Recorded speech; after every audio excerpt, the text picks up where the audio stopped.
Good evening everyone and welcome to night one of Halloween Havoc.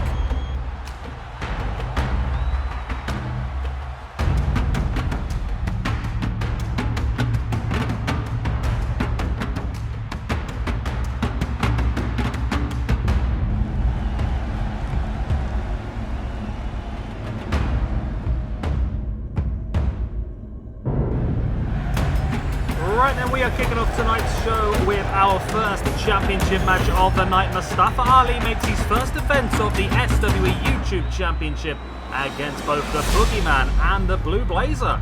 Now, of course, the Boogeyman is here because he defeated Mr. Iguana yesterday, and the Blue Blazer is here after defeating El Grande Americano. Let's have a quick look then at the ranking system before we get too deep into this one. First of all, Mustafa Ali is on +4 after 15, so doing pretty decent for himself. I don't think he should be higher, and I'm sure there's people watching that believe he should be higher as well. He's currently -2 for 4 this year, though, only winning one match so far this year, but the one match he won was for the championship, so it's the one most important match he could have had, really. And of course, this is a big opportunity. Being a triple threat match, the winner will walk away with 3 ranking points, 1 point, of course, for the win, and 2 bonus points for defeating multiple opponents at once. So yeah, Mustafa Ali currently in 124th on +4 from 15. Then we have the Boogeyman. He is on -1 after 5 matches. He's had 2 matches so far this year, and is on +1 for this year, so pretty decent. Pretty decent. -1. I mean, I don't ever see the Boogeyman being massively high in the ranking system, to be honest, because I don't think he's a gimmick wrestler, isn't he? He's a bit like a Mr. Iguana. He's never going to be world champion, but he's just someone we can utilize because of a strong gimmick he has, and it makes sense in certain situations. And then we have the Blue Blazer, who made his debut yesterday in that match against El Grande Americano, and of course sits on +1 after 1.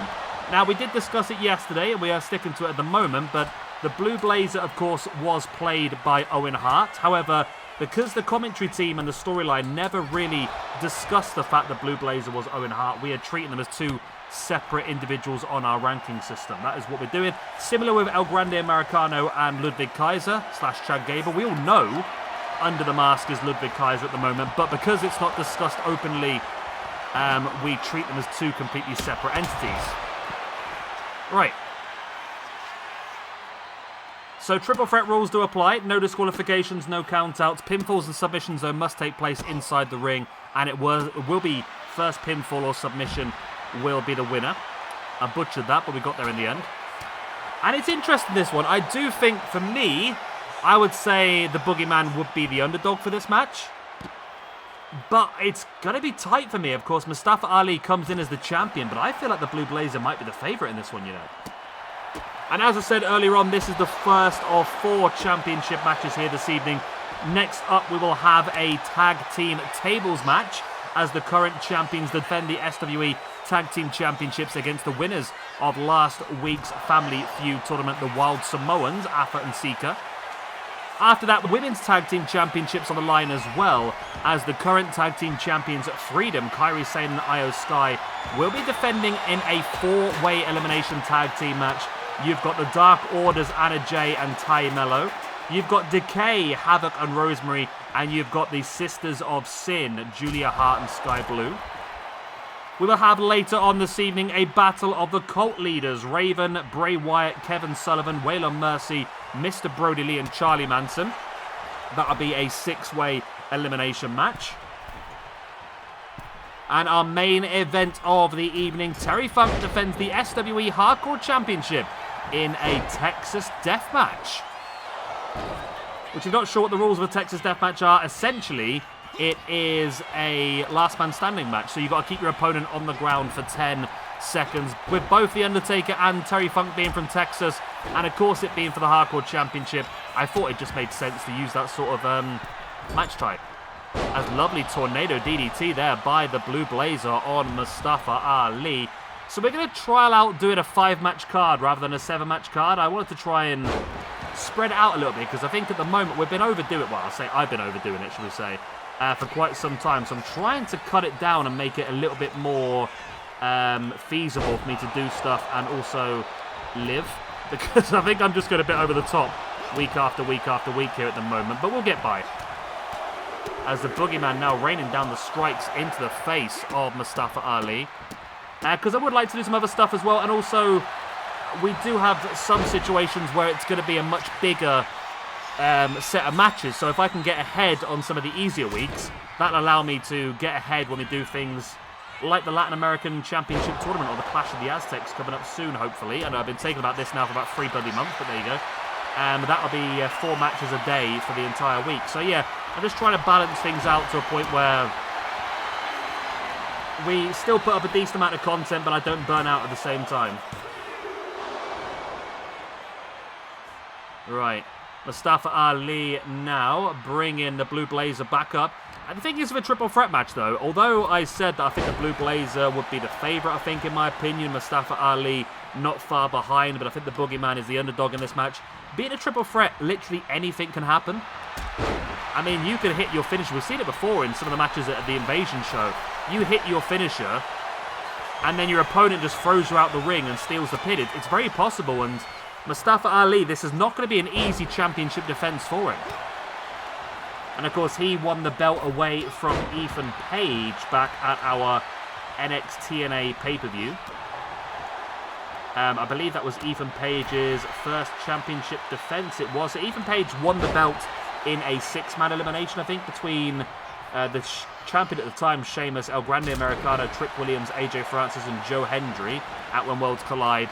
But then lost the belt to Mustafa Ali at NXT a couple of weeks back. This is Mustafa's first championship defense, and we don't make it easy for these guys, do we?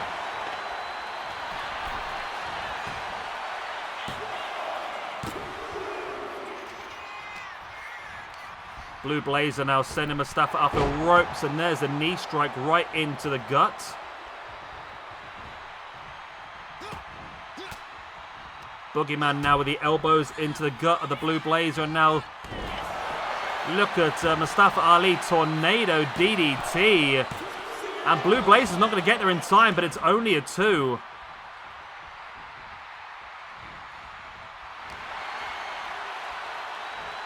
Blue Blazer now taking Mustafa up. Mustafa with the chop into the back, and then in with the flatliner, locking in the submission hold, but the Boogeyman is there to break it up.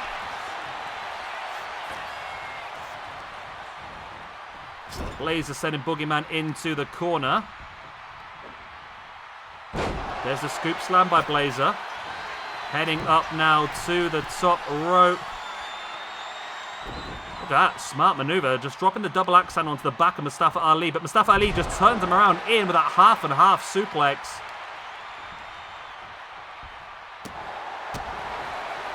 Mustafa Ali now around the back in with a neck breaker.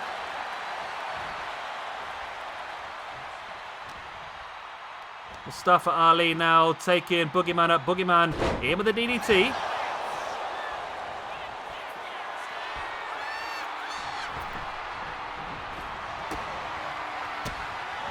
Blue Blazer now with the boots right into the back of the leg of the Boogeyman, taking him up.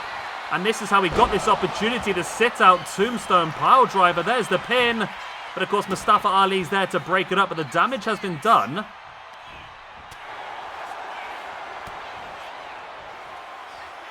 Blue Blazer now in that sit-out Tombstone now on Mustafa Ali as well. There's the pin. Boogeyman, though, slowly getting back up to his feet. He's probably going to get there to break it up. He does. And Blazer now, looking potentially sharpshooter, folds the Boogeyman over. But again, Mustafa Ali is there. Boot right into the chest to break it up. There's the running drop kick. But, wow, the solid nature of the Blue Blazer was able to avoid. Blue now with the boots. Now sending Mustafa into the corner, willing the Boogeyman back up to his feet. Lovely springboard crossbody. Blue Blazer now, got an elbow in the face there by Mustafa. Mustafa Ali now with the elbows right in the gut of Blazer. Wow, a running knee strike took him down. Wow. Blue Blazer knocked unconscious with that knee strike. Boogeyman now just bear hugging Mustafa Ali. Blazer on the back. Look at that German suplex. I think he hit his head on the grounded sledgehammer as well. Blazer not going for the pin. Realizes the Boogeyman is there as well. The Boogeyman. Blazer. I think Blue Blazer might have this, you know. He seems like the one for me who's he's in charge of this match. He's hitting the big high impact maneuvers. He's hit both opponents now with the tombstones. But as I said before, it doesn't matter because it's all down to who gets the final maneuver. And there could be it here. Submission locked in here by Mustafa Ali. Not enough. Those Blue Blazer fights back. And now Blazer just choking out the grounded Mustafa Ali. Question, right? And maybe for Omega in this situation if he's watching. Was the Blue Blazer a thing before Owen Hart? Was it like Owen Hart took up the moniker of the Blue Blazer? Or was it... It's something they do very common in Mexican wrestling, for example, when, just like they did with El Grande Americano, when there's an injury, the gimmick continues. It's just somebody else under the mask playing it. And I've typed in Blue Blazer and it's brought up loads of clothes. Yeah, I should have seen that coming, shouldn't I, really? No, I typed in the Blue Blazer. It does only come up with Owen Hart. And other things that come up with Owen Hart here is the championship. Wow, Owen Hart... No, sorry, no. Let's take that back. The Blue Blazer. Owen Hart's got nothing to do with this. The Blue Blazer is victorious. And he is your brand new SWE YouTube champion. And I'll tell you what, that's not bad, actually, because we are moving forward pretty soon into the Saturday night main event shows. And I think he would actually work pretty well for that, you know. One from Mustafa Ali. I just put defeated. Defeated Mustafa Ali. And the Boogeyman in or at Halloween Havoc. There we go. There we go. The Blue Blazer is now officially in the record books. He's had 2 matches in his entire SWE career. One of them was winning the #1 contendership. The next one was walking away with the SWE YouTube Championship. Let's update the rankings then. The Blue Blazer now, as the victor, is going to move himself up to a +4 after 2 matches. So big win for him. We have Mustafa Ali. With that loss, is going to move down to a +3 after 16. And the Boogeyman, with that loss, is going to move down to a -2 after 6. The Blue Blaze then is your SWE YouTube champion. And we have got the Saturday night main event actually coming up in a couple of weeks' time. So after this, we're going to be doing ECW's November to Remember. Then it's Saturday night main event. I think we'll get the Blue Blazer to defend the belt as part of that, I think. He suits the era pretty nicely. Right, let's move on.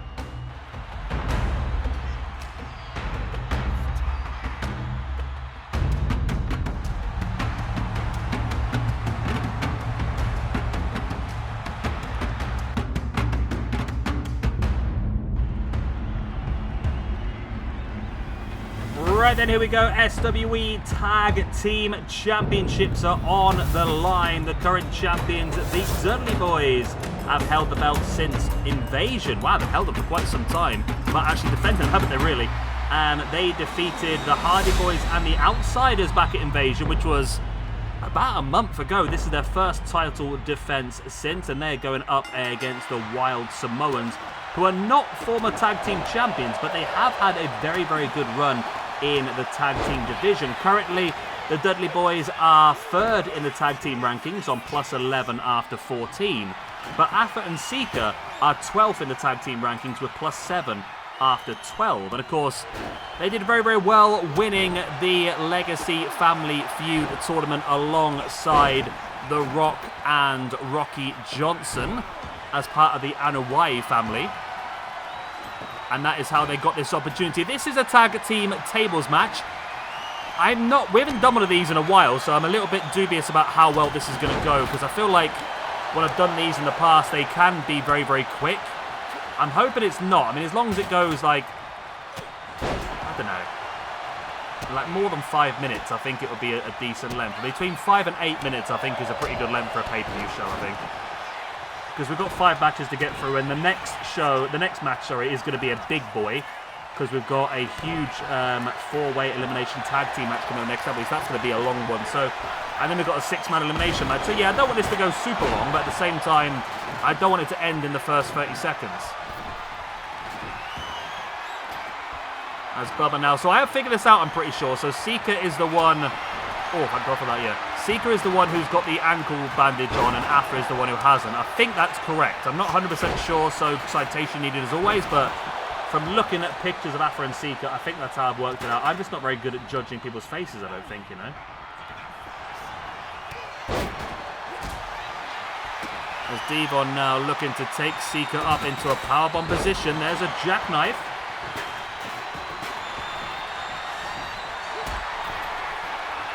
And Bubba here gets sent over the top. Okay. Well, more by luck than judgment. I think we might have to avoid table matches in the future, you know, because that's gone a lot quicker than I hoped. But, I mean, it is what it is. The Wild Samoans are your brand new tag team champions. It's just... Yeah, that's just... Yeah, okay. Okay, so table matches are not great. And as I've said before, I'll only re-record if there's a bug or a glitch or something like that. That wasn't a bug or a glitch. Oh my God, the controller's gone. That wasn't a bug or a glitch. That was just poor programming. But there we go. The Wild Samoans are your brand new tag team champions. I mean, it was a very convincing victory. And again, though, a bit like the last match, it works out pretty damn well for us for Saturday night's main event. The Wild Samoans can defend their tag team championships against some legendary tag teams. It was a lackluster match. What? It was a lackluster match. Yeah, it is what it is, isn't it? Right, let me update the ranking system then before we move on. I've lost my mouse. There it is. Okay, tag team rankings. The Dudley boys lose the match. They move down to a +10 after 15. Afa and Sika, your brand new tag team champions, move up to a +8. And they move up to 7th position now in the tag team rankings. +8 after 13. Okay. Yeah, so the Blue Blazer and the Wild Samoans both being champions really does work well, I think, for SWE's Saturday Night Main Event special. Okay. Let's move on. Women's tag team action. This one won't go as quick.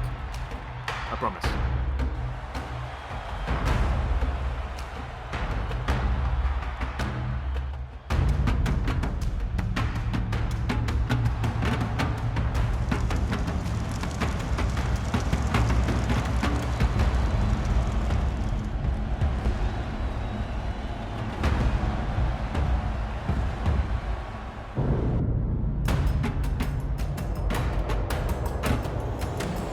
Here we go then, 4-way elimination match for the SWE Women's Tag Team Championships. We've got the current champions, Threedom, Kairi, Sane, and Skye. My brain went dead there for a second. We've got the Dark Orders, Anna Jay and Tay Conti. We've got Havok and Rosemary of Decay, and we've got the Sisters of Sin, Julia Hart and Sky Blue. So this is a elimination match, so both members of a team need to be pinned or submitted to be fully eliminated, and the last person or team still standing will walk away with the SWE Women's Tag Team Championships.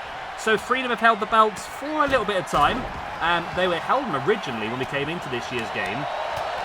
They lost them to the Bella Twins at Evolution, but then went on to win them back at When Worlds Collide, and then defended successfully against the Culling at NXT Showdown. This is a big defense, though, probably the hardest one they've had in quite some time. In the women's tag team rankings then, Threedom, Skye and Kairi Sane are top of the ranking system on +9 after 10 matches. We've got Decay's Rosemary and Jessica Havok are second in the rankings on +5 from 9 matches. Julia Hart and Sky Blue of the Sisters of Sin are 4th in the women's tag team rankings with +4 after 3 matches. And then we have got Dark Orders, Anna Jay and Tay Conti, who are on -1 for 1. So they are down in 66th position. So a big opportunity here, because remember, the winners of this match will walk away with 4 points from this one. So +1 for winning the match and 3 bonus points for defeating multiple opponents at once. So this is a huge match for these teams. Whoever walks away as the champion, I mean, if it's going to be if Threedom or Decay walk away with the championship, they will be top of the ranking system. And the same with Julia Hart and Skye Blue. Any one of those 3 teams will be top of the ranking system. If the Dark Order were to win, they'd move from 66th up into the top 10. And of course have a good run to then continue building upon that as well. So Jessica Havok is a former 2-time SWE Women's Tag Team Champion. 1 time alongside, of course, Rosemary, she's here with today. And 1 time alongside Nevaeh. That is the very original Women's Tag Team Champions were the Killer Death Machines, Jessica Havok and Nevaeh. They lost them then to the Glamazons, Beth Phoenix and Natalya, who then lost them to the Queen Kongs, Awesome Kong and Azure Kong. Then we had Decay, Jessica Havok and Rosemary. They lost them to Threedom, who then lost them to the Bella Twins, who then back to Threedom, of course, who are currently on their 2nd run as champions. It is no disqualifications, it's no count out, it's also pinfalls and submissions count anywhere in the world. And outside the world as well, why not? If anyone can get themselves a rocket ship and disappear, we will happily let them have the points. And this is our 3rd championship match of the night. Up next, we've got the only non-title match of the night, which is a 6-man elimination match across some fantastic cult leaders in the history of wrestling. Raven, Bray Wyatt, Kevin Sullivan, Waylon Mercy, Mr. Brodie Lee, Charly Manson. And of course, don't forget, we still have the main event of the evening here today as The Undertaker faces off against Terry Funk for the SWE Hardcore Championship in a Texas Death Match. There we go. Do we all know who's who? I mean, inside the ring, you've got Jessica Havok, who is now being attacked here by Tay Conti. You've got Anna Jay, who's just crawled to the outside, also in the pink attire. Skye Blue's just been thrown in, holding her face. You've got Julia Hart on the right-hand side now going after Io Sky. Rosemary's the one down on the bottom right corner here, currently to be attacked by Kairi Sane. Skye Blue now with a pin attempt on Anna Jay. And almost the first elimination of the evening. It's good to have some creepy tag teams. We could have reused the culling again, to be honest with you, but we've used them recently. There was also the team... I mean, there's a few we could have used, isn't there, really? I mean, you've got the Kaylee Ray and Isla Dawn tag team, whatever they were called. You've got the tag team of... It was in my brain there for a second. What were they called? Priscilla Kelly and the other one. Toxic Attraction. They were a possibility as well. But these are the ones that I felt...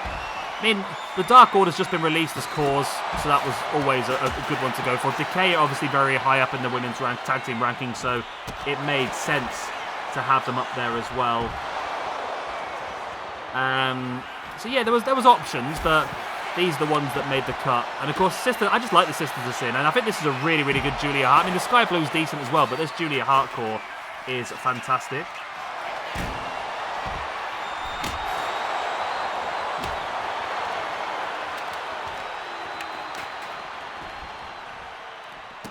Julia Hart now working over Io Sky. Remember, if you lose a member of your team early on, you would be in a lot of trouble, to be honest. A lot of trouble. It makes things very, very difficult. It's, I think, very rare, if ever, have I seen anybody who has gone all the way to the end after their teammate been eliminated first. We have no eliminations as of yet, but they do generally come thick and fast at this point, I must admit.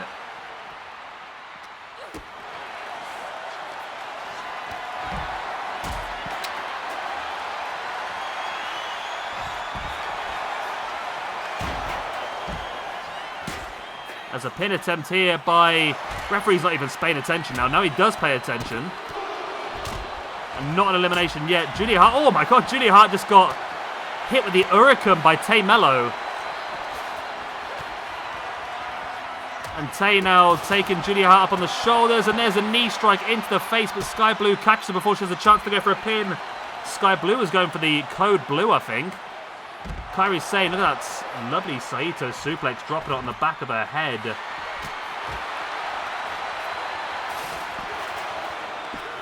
Pin now. And there's the first elimination. That is... Rosemary is gone. So Jessica Havok is on her own in this match. Not an easy place to be as Tay Melo just rocks Kairi Sane with the lariat. So Jessica Havok is in her own, but she is, of course, like I said, a former 2-time Women's Tag Team Champion. If anybody can go the distance on their own, it would be Jessica Havok. She knows what it takes to win this title twice.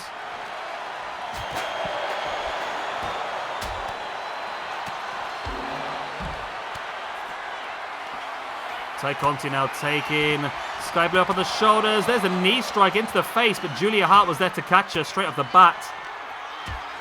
And I think these two teams of the Sisters of Sin and Dark Order are the two of the teams that I think are going to do pretty well. And two of the teams that I would like to see be fighting to become the first ever Women's Tag Team Champions. I mean, I don't know, to be honest, oh, we've got another elimination. Is that Julia Hart gone? I think that was Julia Hart's gone, you know. It is Julia Hart, yeah. I honestly thought that Mercedes, Monet and Athena were going to absolutely run it, but Harley Cameron got the pin there, which was an interesting result. I like it, though, because I thought it was a bit too obvious for them to go the whole distance.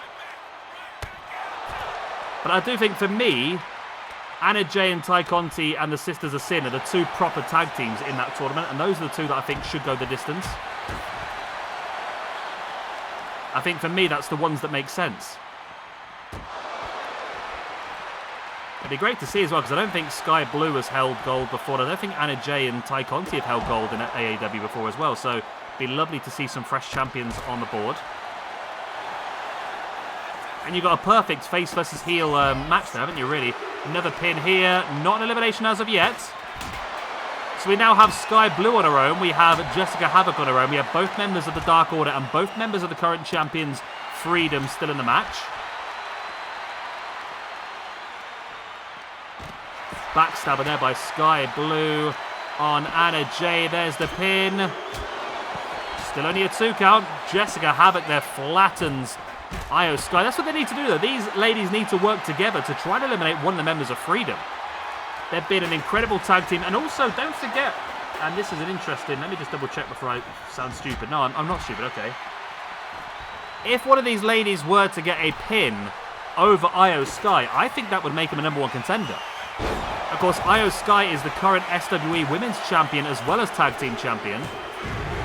And there goes Anna Jay. It's looking good for Threedom now, though, isn't it? Because now we've got one member of Decay, we've got one member of the Dark Order, we've got one member of the Sisters of Sin, and we've got both members of the current Tag Team Champions still in this match. And Io Skye just drops Tay Conti with the guitar and drops with a double foot stomp as well. Yeah, Io Skye being the current SWE Women's Champion, if someone was to pin her, you'd have to make them a #1 contender and give them the opportunity to go for the belt one-on-one. As Kairi's saying now, up and down with a DDT on Tay Conti. Io Skye now up on the top as well. I don't know who she's stalking here. She goes in with a diving DDT from the top rope on Tay Conti as well. Io Skye is just an incredible talent, though, isn't she? As is Kairi Sane. And it's been a really good tag team run for the pair of these, similar with Edge and Randy Orton in the YouTube tag team division. It's allowed the team to really build up the individuals' ranking scores as well in the singles division, which is just going to help us long term. And it's the same here with both members of Threedom.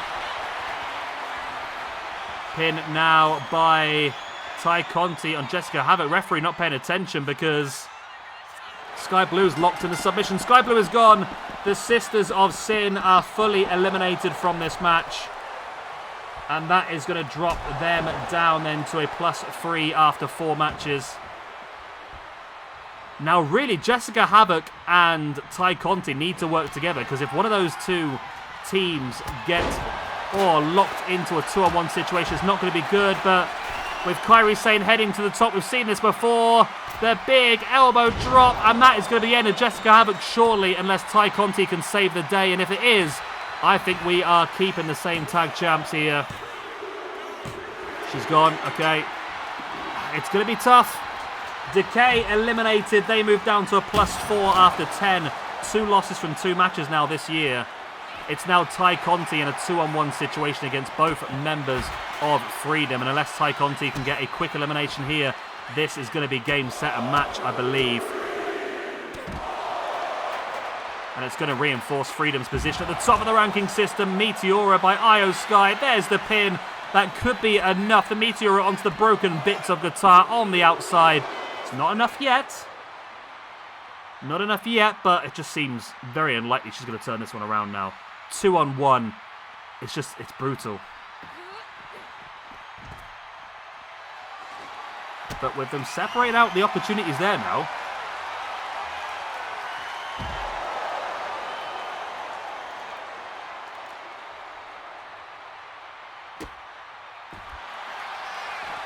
As is the submission, the one that eliminated Sky Blue.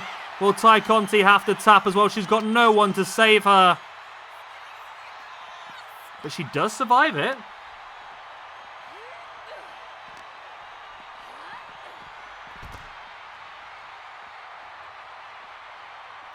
She does survive it.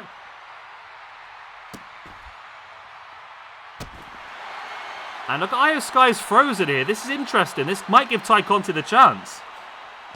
I mean, this is technically a bug. I always say that I won't record it unless it's a bug, but this could also make the match more interesting. But I don't think it's going to, because Kairi Sane is just incredible. She's dominating this match. Sending Ty Conti back into the ring. If she heads to the top, no, she's heading to the top, but no, she's not. She's going outside. Okay. Is she going to go and rescue her tag team partner? She has. Okay, well done. Oh. Let me just touch my leg. Is it a kitty cat? I don't see a kitty cat. Well, that's... Okay, that's freaky. Oh, look at the up palm there by Skye. Nothing... There's nothing there. Nothing touched my leg, apparently, but I felt it. Queer. Very, very queer indeed. Tay Conti now running in with a pump kick. I'll tell you what, if she can get it here, it's a big opportunity.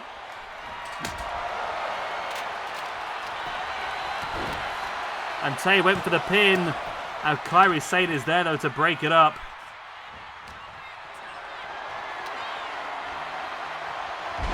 Kairi now rolling through Tay Conti. They're really milking this, aren't they, really?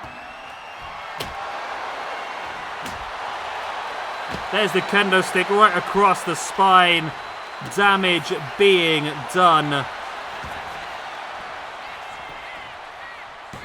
There's the pin. And there is your successful championship defense. What a defense. Well, both of them surviving the length of it. That is the incredible performance. Ty Conti and Anna Jay, then their first match as a tag team since 2021 ends in a loss. But the winners, massive winners, get themselves 4 points for the win here. They move up to a plus 13 after 11 now. Wow, massive. In the singles division then, 1 point each for the winners. So we get Skye moving up to plus 12 after 34. And we get Kairi Sane. Where are you? Kairi Sane, there we go with that victory. Kairi Sane hasn't won a singles match all year, by the way. She's only been involved in tag team matches at this point. She moves up to a plus 4 after 16. Then we have Julia Hart, who drops down to a minus 2 after 8. We have Sky Blue, who moves down to a minus 1 after 9. We have got Jessica Havok, who moves down to a plus 4 after 23. We have got Rosemary, moves down to a 0 after 22. And we have... Who was the other team? My brain's gone now. Sisters of Sin, and... Oh, Dark Order, wasn't it? Yeah. Anna Jay moves down to a minus 3 after 3. Never won a match then in SWE. And Tay Conti moves down to a minus 2 after 5. There we go. Still your SWE Women's Tag Team Champions. It is Threedom. And what fantastic champions they are. Alright, time for a break from the championship matches. 6-man elimination.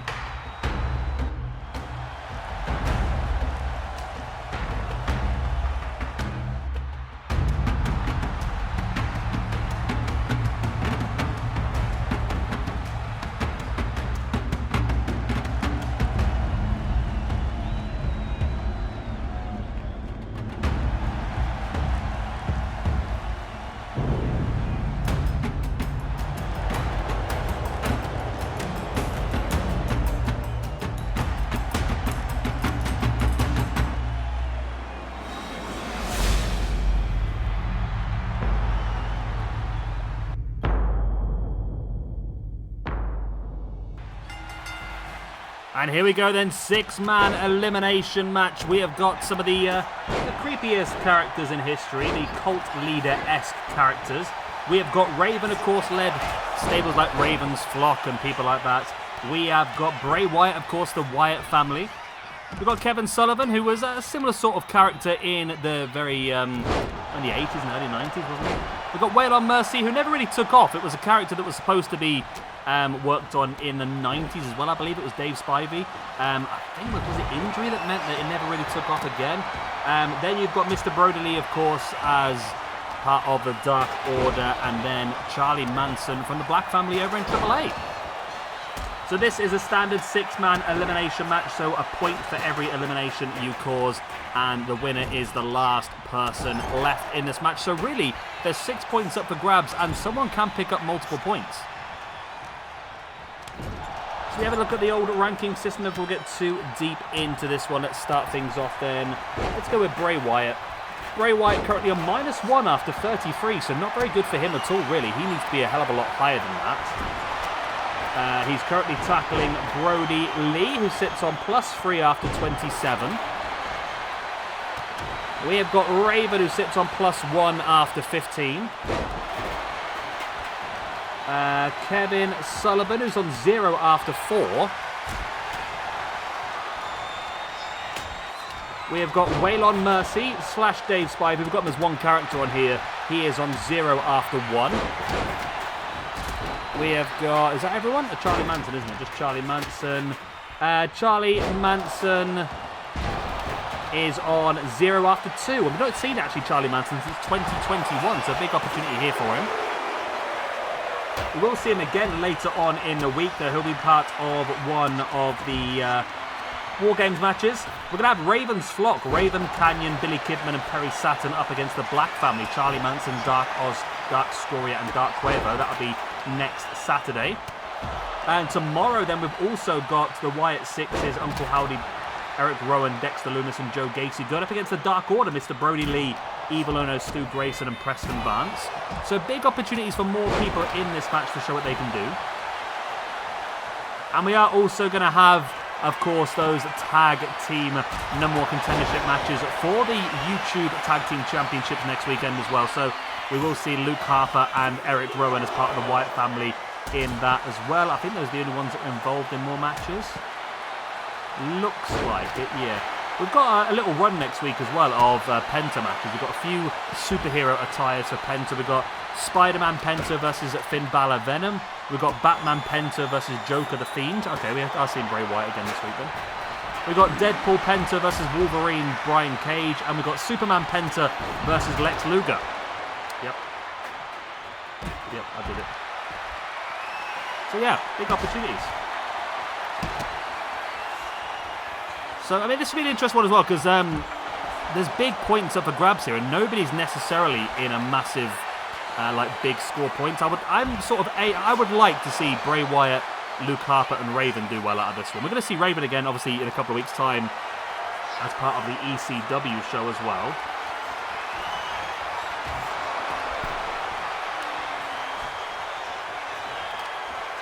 Charly Manson now gets her in the back of Bray Wyatt and hits Bray Wyatt with a crossroads in with a pin. That could be an early elimination. And Bray Wyatt, one of the big favourites. No, he kicks out after a 2.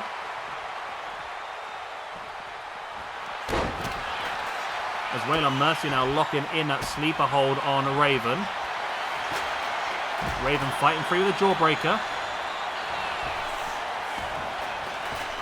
I'm still gutted about, well, obviously everyone is, but I really like the dark, twisted characters. This sort of match for me, this whole show, this whole 2 weeks of Halloween Havoc is right up my alley for the sort of characters I enjoy watching. And to see Mr. Brodie Lee was Luke Harper, one of my favourites in WWE at the time. He got released. I was so happy when he joined AEW, especially in a main event style title picture as well, as the leader of the Dark Order.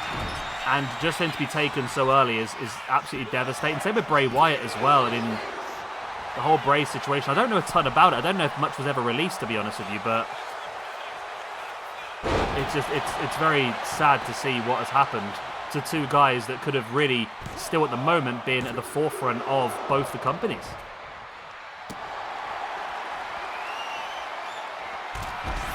Bray now the mandible claw on Charly. Manson just choking him out, fingers in the mouth.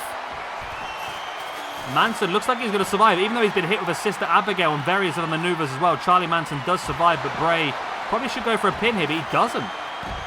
As Mercy now just taken down Bray Wyatt. That's Bray Wyatt, is that? That's the man. That's the man.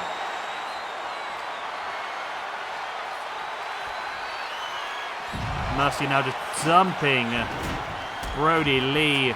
Brings him back up to a standing base. Mercy now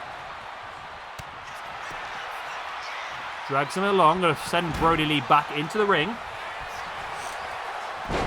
Lovely takedown there by Bray Wyatt on Kevin Sullivan. And of course, don't forget we've still got one more big match for you left after this one. That will be the SWE Hardcore Championship main event as Terry Funk defends the SWE Hardcore Championship against The Undertaker in a... I think Bray has just eliminated Charly Manson. That's a Texas death match later on tonight. Yeah, Bray has just eliminated Charly Manson. Charly drops down to a -1 after 3 in his first match since 2021. And Bray Wyatt, he needed some points and he's gone and got himself one. He moves up to 0. With, of course, more opportunities to pick up more points. And then there were 5 in this match. Bray Wyatt now taking Mercy in with a suplex. Kevin Sullivan sending Brodie off the ropes. Strike into the face. Now Sullivan round the back of Brodie and chops away at the chest, dropping the double foot stomp as well.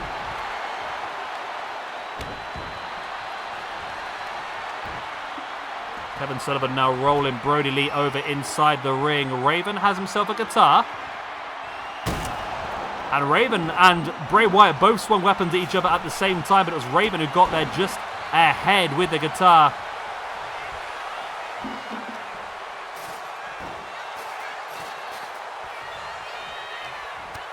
Kevin Sullivan now going after Bray Wyatt, trips him, looking to drop the foot stomp. Bray moved out the way, running dropkick into the face of Kevin Sullivan. And a discus lariat inside the ring there by Mr. Brodie Lee on Raven. That could be enough for the second elimination of the match. No. Raven survives. Wow. Brodie is absolutely shocked by that. He thinks he should have had it. I think he should have had it as well, to be honest. Pretty amazed by that.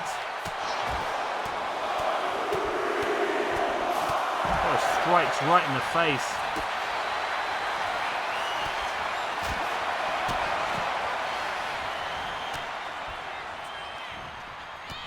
Raven now with a strike in the back. Waylon Mercy with a trash can lid, taking down Raven. And now looking to go after Mr. Brodie Lee as well, as Bray has eliminated Kevin Sullivan again with a mandible claw. Bray, with his second elimination of the match, moves up to a +1. No, maybe not. Okay. Ignore me. I'm sure the referee was waving to say it was been a goner. Maybe not then. Oh my god, okay. Well, complete opposite then. Kevin Sullivan got out the mandible claw, got up and just eliminated Bray Wyatt. Bray drops down to a -1 again after 34. And it's Kevin Sullivan who gets the elimination. He moves up to a +1 after 4 at the moment, but of course, this is the 5th. Raven there with a Raven effect DDT on Waylon Mercy. And Mercy is gone at the hands of Raven. He moves down to a -1 after 2. Raven, with that elimination, is going to move up to a +2. And then there were 3 in this match.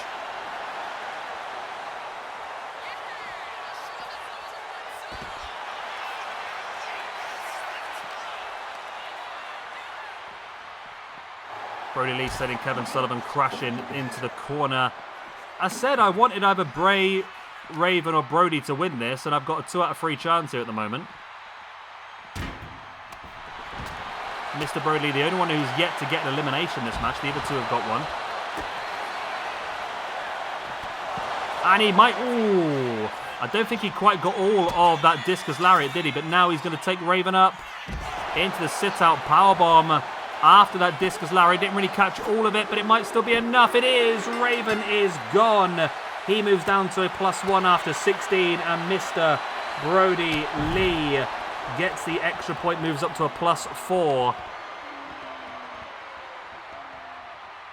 after 27, but of course this will be his 28th match when it ends. Big opportunity for Mr. Brodie Lee then. If he pulls off the next pin, he can move himself up into the top 100 again. He was always pretty high up, wasn't he, in the first year anyway. I think we started this not long after it happened. Because I think our Brodie special was one of the very first shows we did as part of this whole thing. It was the very first show we did was Brodie. Brodie Night 1 and Brodie Night 2. That was the very first thing we ever did on this whole thing.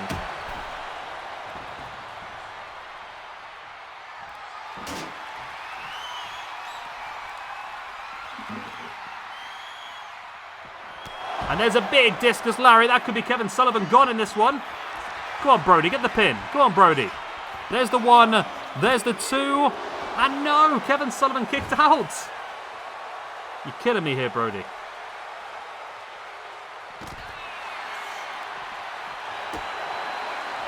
Brodie now with a strike in the gut.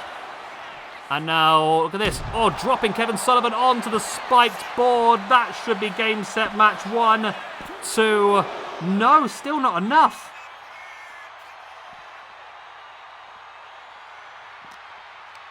Still not enough.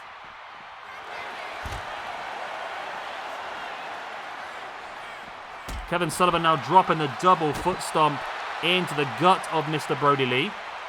And now stamping on the back of the arm as well.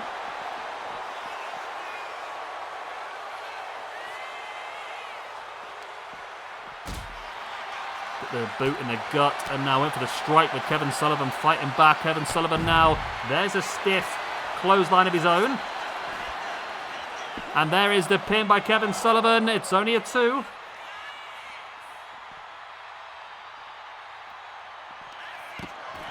Sullivan now Was Kevin Sullivan always doing moves like that? I don't think this moveset's very good, is it?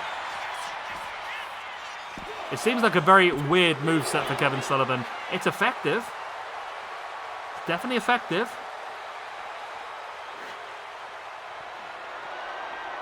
Sullivan now with the stop sign is launching it into the knees of Mr. Brodie. Brodie with the Hurricanrana taking down Sullivan. There is the pin for the 1, the 2, and oh my god, that was so close to a 3. So close to a 3.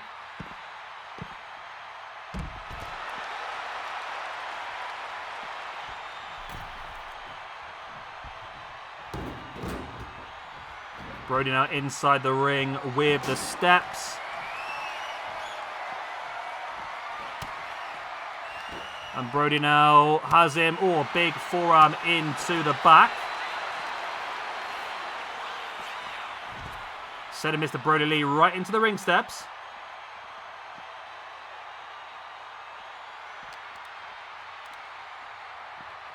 Kevin Sullivan sending Brodie back into the ring. And Sullivan looks like he might have this, you know. As much as I want Mr. Brodie Lee to win this, Sullivan looks like he might have it. There's the elbow right into the back as well.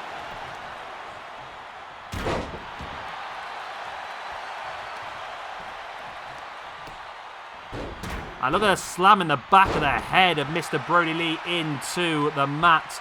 Kevin Sullivan doing super well here. Grabbing a hold of the ring steps. Oh, just dropping him. Wow. Wow. Brodie is in danger here of losing this match. Kevin Sullivan looking incredibly strong.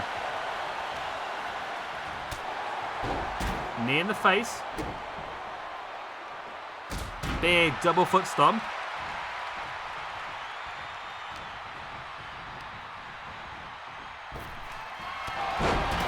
There's the forearm right in the face as well. And it's going to be a Kevin Sullivan win here, isn't it? It's just a matter of time. It's not an if, it's a when Kevin Sullivan wins this match at this point.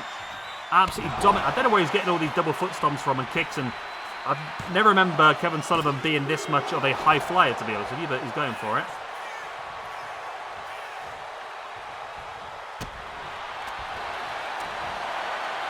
Sullivan now with a strike.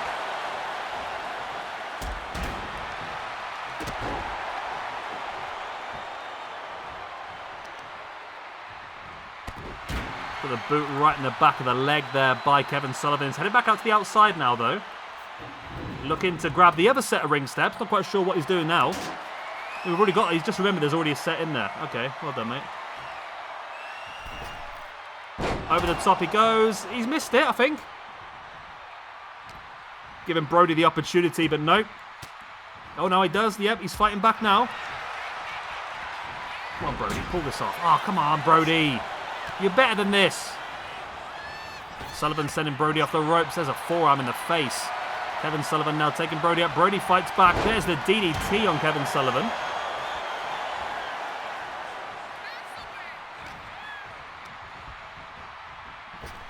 Brodie now taking Sullivan up. Oh, nice black hole slam. There's the pin. That could be enough. 1, 2. Oh, stunning 2. I can't believe it. Here we go, though. This could be the discus lariat that gets the victory.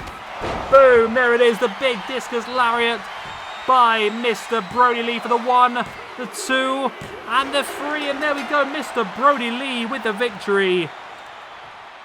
He moves up to a +6 after 28, puts himself back up into the top 100, actually into 84th position, with, of course, that big War Games match coming up tomorrow, potentially an extra point from there as well, but it's going to be difficult against the Wyatt 6. Of course, Uncle Howdy, Eric Rowan, Dexter Loomis, and Joe Gacy inside the War Games. It's going to be interesting, isn't it? And Kevin Sullivan, he had a very good showing in this match, and I really did think he was going to win for quite some time, but Kevin Sullivan drops down to a 0 after 5. There we go then. Big win for Mr. Brodie Lee. And I'm glad, you know. I am glad. I like Brodie Lee. We do still have a match empty on next week's Halloween Havoc. I'm not quite sure we're going to put in that yet. I'm thinking we probably need to put a female... I've already got a female match on there, haven't we? So next week at the moment, we've got the YouTube Tag Team Championships. It'll be defended by Rated RKO, Edge and Randy Orton. They'll defend against the winners of 3 4-way qualifiers. Jazz, of course, defends the Women's Hardcore Championship against Victoria. We have got a Devil's Favourite Demon match. We're going to have Kane versus The Fiend versus Belfegor making his debut. Demon Finn Balor, Demon Liger, Milne Huertas, Defuncto, and Danhausen. And, of course, the main event of next week, we already know, is Juventud Guerrera versus Eddie Guerrero for the Cruiserweight Championship. So, yeah, I've got that one match left to try and fill. I'll find something. We'll see if something builds itself up for the week. Maybe Mr. Brodie Lee can get another opportunity. Who knows? Let's move on. It's main event time.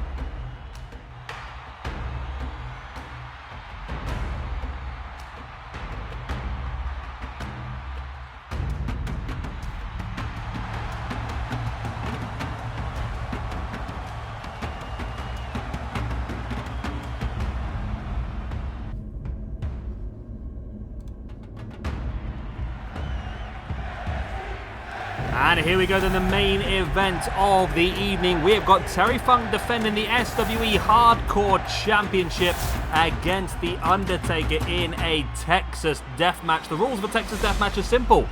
You need to keep your opponent grounded for 10 seconds. No countouts, no disqualifications, no pinfalls. Just knock the bugger out and leave him where he lays. If the referee counts to a 10 before the person gets back up to their feet, then you are the victor. And I do feel like surely The Undertaker has to be a huge favourite for this match. Nothing against Terry Funk, he's an incredible wrestler, but it's The Undertaker, man. Of course, The Undertaker earned this opportunity by winning the Monsters Ball Gauntlet match back on Monday, defeating the likes of Vampiro, Mordecai, the Boogeyman, PCO, The Fiend, Mankind, Demon Finn Balor, Papa Shango, and Abyss. Terry Funk hands over the championship, which he's held for a little bit of time. Let's have a quick look. Terry Funk, it's his second... Oh, no, I'll take it all back. Terry Funk, it's his second run as the Hardcore Champion. He won the bout back at Invasion when he defeated the Sandman and Cactus Jack in a triple threat match. He'll be hoping to hold it a little bit longer because, of course, we're going straight into our ECW special. And I feel like if The Undertaker does win this match, he will be asked to work that ECW special. It only makes sense to me that the Hardcore Championship be up for grabs at ECW.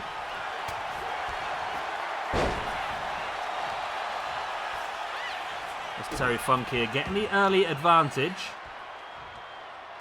dropping the leg drop on the back of the arm of The Undertaker.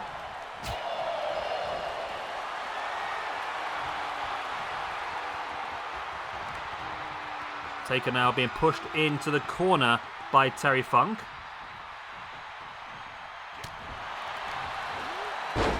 But Undertaker now has some offense of his own there with their hip toss. Remember, no pinfalls, no submissions, no disqualifications, no countouts. It's all about just keeping your opponent grounded in this Texas Deathmatch, because both these guys are from Texas, hence why we've gone with the gimmick. I was going to go with Casket again, but we've used Casket already once this week, and we are going to be using Casket again later on in the week as well. We'll see The Undertaker go one-on-one against Mordecai. And in theory, if Taker wins here and walks away the Hardcore Champion, I think we may end up making that match against Mordecai for the championship. I don't know. It just seems odd to put the champion in a match that's a gimmicky match like that suits the championship and not actually have the belt on the line. As Terry Funk here, making this much more tactical and grounded match than I was expecting, I must admit. Undertaker gets around the back of Terry Funk, has control of the arm. Wrenching back at it, Funk is struggling. And Funk rolling the Undertaker through, locking in the chin lock now on the Undertaker. And look at this, the wrenching back as well. Much more grounded and tactical match than I was expecting. This is supposed to be The Undertaker versus Terry Funk in a Texas Death Match, not Zack Sabre Jr. versus Bryan Danielson. Again, it's a smart way of working here, I think, though, for Terry Funk. He's definitely just trying to keep Undertaker grounded.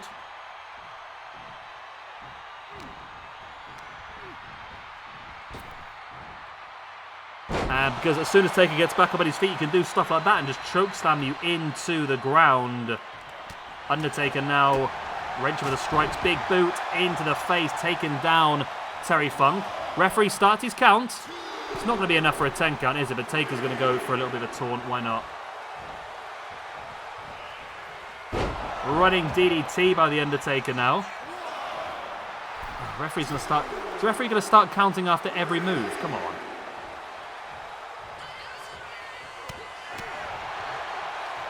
Undertaker now wrenching the arm. And again, the referee's going to start. This to get tedious, this, couldn't it? This is the problem. We don't use a lot of the gimmicky matches because they don't necessarily work terrifically well, but I think Taker there was looking like he was going to line up for a chokeslam, but Funk saw it coming, was able to move out the way. Referee starts counting now. The Undertaker. Taker's back up. Funk's not noticed. He's noticed now as he gets a smash right into the back. Terry Funk now with a neck breaker.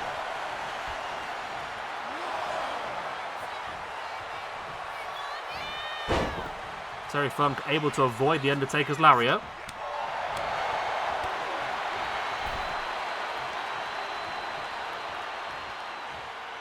And Funk dropping Taker neck first across the rope. I mean, it's tricky with this one, really, because, I mean, I'm happy for either of these two guys to win, don't get me wrong, but I feel like just for ease of booking, I would prefer to see Terry Funk win, just because we're about to go into an ECW week, and it just makes sense for Terry Funk to walk into that as the main champion and main event the ECW show. Ooh, look at that strike right in the face of The Undertaker. And we already have the number one contendership sorted for that week, by the way. It's going to be Mike Awesome versus Shane Douglas versus Taz. 3 of the highest rated guys from ECW on our ranking system. The winner of that match will face off against the winner of this match then, effectively. Referee cut up to a 6, I think even up to a 7 there, more or less, before The Undertaker got back up to his feet, which is interesting. But Taker may just be resting. There's no need for him to get back up, is there? Terry Funk now sending Taker off the ropes. Bit odd, there's no real weapons in this, which is a bit odd, isn't it? You think Texas Deathmatch, you think hardcore title, you're thinking weapons here and there and everywhere, but it's just been a standard singles match at this point in time, which is disappointing, to be honest. Taker back up to his feet after the freak out. Again, Taker, you saw him pull the arm back. He's gone for that chokeslam so many times. But Funk has just had that little bit of pace just to get there beforehand. But Taker now launching Terry Funk over his shoulders. And Terry Funk staying down. Undertaker telling the referee to count. Only a 4 count. Funk is back up now onto the middle rope. Willing Taker back up to his feet. And dropping an elbow into the back of the head.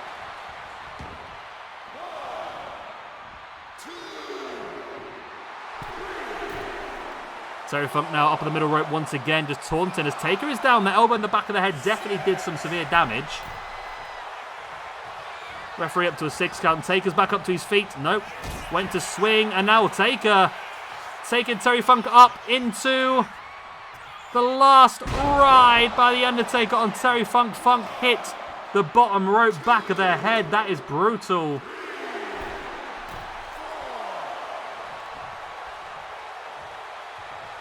He only stayed down for a 4. He got hit by the last ride and just stayed down for a 4. That's crazy. Terry Funk now gets launched over the back of the head of The Undertaker once again. Taker, we find it? Nope. Okay. I thought we were finally going to get some weapons, but Undertaker decided against it. I don't know why. Madness. Undertaker there with the flatliner.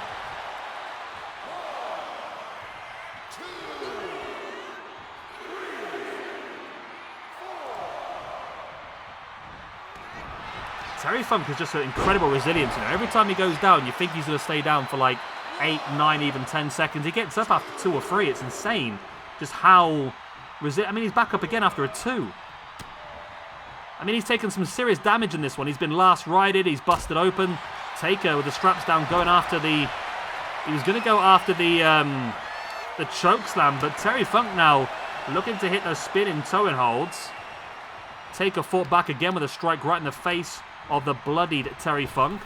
Taker now looking at the big boot. Funk avoided. Funk went for the strike. Taker avoided. Now Taker taking Funk up on the shoulder. Looking potentially tombstone pile driver. That could be game, set, match. Funk has been hit with a last ride. He's now been hit with a tombstone as well. It's still disappointing there's no weapons been used, in my opinion, but... He's getting back up after an 8. Terry Funk is resilience personified. This man is absolutely incredible. Undertaker once again up on the top celebrating. He might be celebrating prematurely though. Undertaker backing away in the corner, taking a break. This could be enough. Terry Funk is struggling here. No, up to an 8 again. Funk is back up on his feet. Go on, Taker. Grab a weapon. Grab a weapon, Taker. Come on. Do it. Yeah, this match type is not good, is it? I really wanted it to work. This match type just doesn't work. Whenever the referee starts counting, it sort of triggers other people to taunt. Go outside, grab a weapon. Build upon the damage you've done. It's not looking good here for Funk, though, is it? Every time he tries to get some offense, Taker takes him up again. That's got to be it. 2 tombstone power drivers, a last ride. Surely there's no way Terry Funk gets back up to his feet here before the 10 count. And this is just a formality at this point, surely. We've cut away for some reason. No, he gets back up at a 9. Terry Funk is back up on his feet after a 9. But surely it's just going to be another piece of offense, is it? No? Funk fighting back, elbows in the gut. I can't believe Funk is still going in this. I cannot believe Funk is still going. 2 tombstone pile drivers, a last ride, and now Funk taking the Undertaker up in with a pile driver. And now it's referee's turn to count the Undertaker down.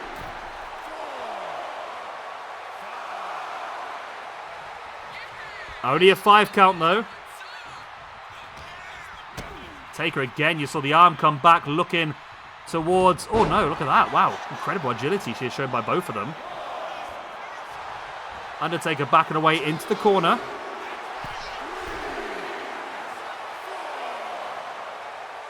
That could be it, you know. It wasn't the most effective move that Taker has done so far, but it's just a straw that breaks the camel's back at this point, isn't it? No, only an 8 count again. Funk is back up. But Funk just has not got the energy. He's just too slow. Taker's just got one step too much from it every time. I think Taker was thinking maybe an assisted chokeslam from the top, but Funk now spinning toe holds. Of course, if Taker was to submit here, it wouldn't make a difference. It doesn't end the match. But the damage has been done. Terry Funk, grab a weapon, mate. There we go. We got a weapon coming. Terry Funk has the steel chair. And Terry Funk just waiting. Look, threatening Taker's like, get back up to your feet, mate. I'll knock you flat back out. He might have it here, you know. He's got it. No, Taker back up on a 9. Terry Funk now with a steel chair. Right across the head of the Undertaker. Is that the knockout blow? Taker, you see, rocked. He looks absolutely out cold. He's flopping back and forth. He doesn't know where he is. Referee might have to do a concussion check after that. It might be it. 9. No, he's back up at a 9 again. Okay, I'm starting to grow into this now, I must admit. Taker slapping the chair out of Funk's hand. And now look at this, taking him up by the arm, spinning Terry Funk over. Damage done by that as well is also going to weaken the pressure that Funk can put on with those spinning toe holds as well. If you've got a damaged arm, it makes things a lot more difficult to do. And again, this could be a straw. No, it's only a 5. Boom, stiff clothesline by Taker. I just wish they wouldn't just keep doing this. I mean, that's one clothesline. Just do a few moves, not just one clothesline. Come on, people want to do something interesting. No, he might actually win from here, actually, looking at it. Funk is down for an 8, for a 9. No, Funk's up at a 9 again. Taker again, the running big boots. Oh, come on, Taker. Do something interesting. It might be enough, to be honest.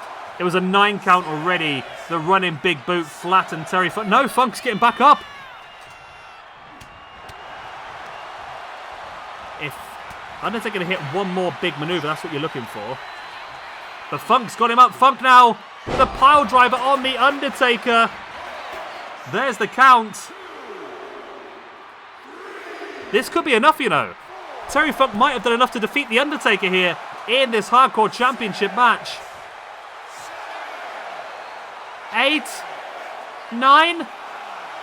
Oh, Taker's back up on the 9. Okay. No, I'm enjoying this now, actually. I was a bit worried by it originally. He's going to go for another power driver. Nope. He's up in a powerbomb position. Powerbomb on Undertaker onto the steel chair. Taker holding his shoulder. Is that enough? I can't. Nothing seems to be enough, does it? But this. Oh, Terry Funk accidentally knocking the referee there. Might have given Taker the extra seconds he needed to get back up. Maybe. Yes, he has. Oh, Terry Funk. Terry Funk's knock of the referee there was enough to stop the referee counting, and that allowed, I think, Undertaker to survive that, you know. That could be a moment we look at in this match. Undertaker now, don't leave him, come on. You're not going to win the match on a freaking clothesline, you noob. I mean, this match doesn't take a lot of reprogramming, I don't think.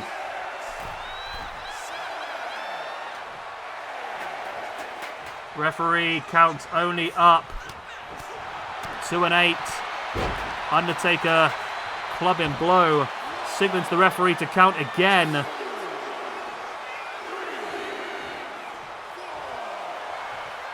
Taker backing away into the corner. Eventually, one of these is going to be enough. Eventually. Funk is back up. Just grabs Taker a headlock.